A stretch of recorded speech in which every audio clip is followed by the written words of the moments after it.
If you were to name a sport that's synonymous with Wales, you'd probably choose rugby union. Few are as passionate about the oval ball game as the Welsh, who've seen their international and club sides achieve major success in recent months.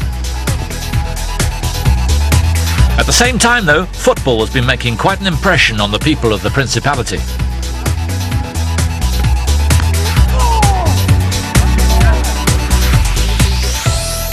This is particularly true in South Wales, where 3 clubs are nearing the end of outstanding seasons. One is Swansea City. Now playing at the impressive Liberty Stadium, the Swans recently secured promotion to the second tier of English football for the first time in 24 years.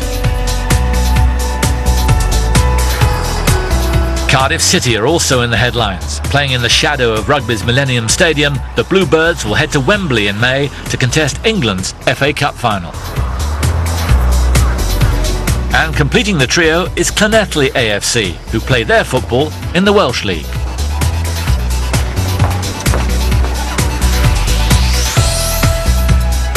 This is Stevenheath Park, Llanelli's home ground. This season, for the first time in the club's history, the Reds have been crowned champions of the Welsh Premier League. For the players and their manager, it's been a campaign to remember. It feels very good. I mean, to be fair, I'm so pleased for the players and the supporters of the club, because you know, this is the first time they've won something, and you know, it makes you feel good. But to come from a normally rugby town, such a famous rugby town as well, to win a league like this in football is a big thing for the club, and I'm very pleased for them. You know, people who's helped me as well, and plus the players. We caught up with the team shortly before their first home fixture since securing the championship. Newtown were the visitors that evening, and the atmosphere in the Llanelli camp was understandably relaxed. With crowds normally measured in 3 figures, there's not much money sloshing around the game, but 3 years ago, Llanelli became one of only 2 full-time clubs in the Welsh Premier League. It's helped the Reds to be dominant on most fronts this season. As well as winning the league, Llanelli won the League Cup and still have the Welsh Cup final to look forward to before the season finally ends. Instrumental to their success has been their form in front of goal. 99 goals in 34 league games. Striker Rhys Griffiths has scored 37 of them, and his contribution is summed up in one word. Phenomenal. He's come in, he's delivered what we wanted from him, to score, somebody to score goals, and his record speaks for himself. And he is by far, at this moment in time, the best striker in the league. Oh, you didn't, man. You know you didn't. Griffiths' record is hugely impressive. Across all the leagues in Europe, he's the continent's leading marksman this season, although the weighting system counts against the Welsh Premier League, and it means he won't win the Golden Boot. Over the last 2 campaigns, he scored 101 goals in 95 games for the Reds. Not bad for a player who in a full-time club is very much a part-time footballer. Match days aside, Griffiths works as a fireman, and the 28-year-old is conscious that he should be seen to pull his weight. The difficult thing is actually explaining to the manager and more the players, to be honest, why I'm not training all the time, because it's just not feasible to take time off to train. So I keep myself fit at home, and everyone knows that, but it's just the case of the guys making the effort week in or day out to make it into training, and then they turn around and they say, "Where's Rhys again?" And that's the hard part, explaining it to them. But as long as I score, I think I'll get away with it. Booking annual leave and swapping shifts with willing colleagues enables Griffiths to be available for selection each week. And looking ahead, there are certain games in which he'll be very keen to play. As holders of the Welsh title, Llanelli have secured themselves a place in the qualifying stages for next season's UEFA Champions League. Europe's biggest clubs don't enter the competition until the 3rd qualifying round, but Griffiths is hopeful they might get lucky. After all, they did overcome Swedish opposition in the UEFA Cup back in 2006.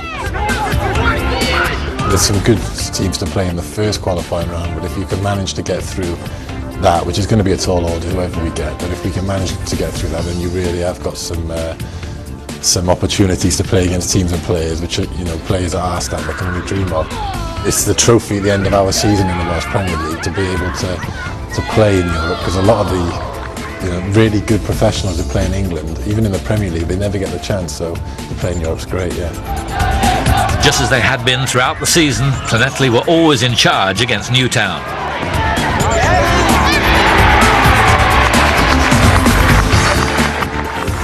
Goals were inevitable, and Griffiths was soon to reach his own personal milestone. The second of the night put up his personal century of goals in a Llanelli shirt. It would finish 5-0 to the home side. They were celebrating the championship in style.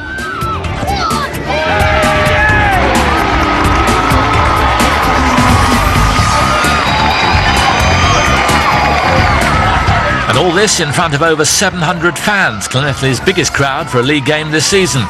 Those who traditionally watch rugby are starting to take notice of the round ball game. But there's still a long way to go before football becomes the Principality's #1 sport.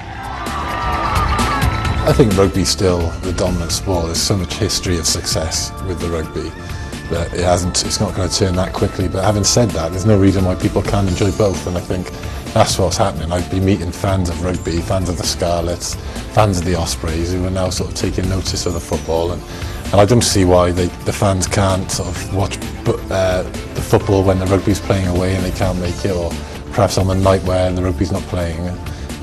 We can share the fans. A favourable draw in the Champions League this summer will generate further interest in Llanelli, who may be hard pushed to hold on to their best players if they continue to prosper.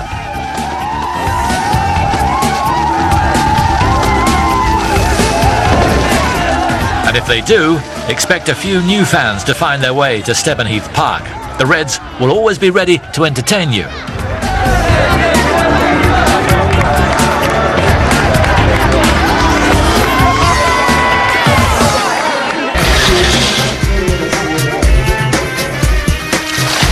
Next week on FIFA Futbol Mundial, Toninho Cerezo, the former Brazilian midfielder who's now coaching in the Emirates.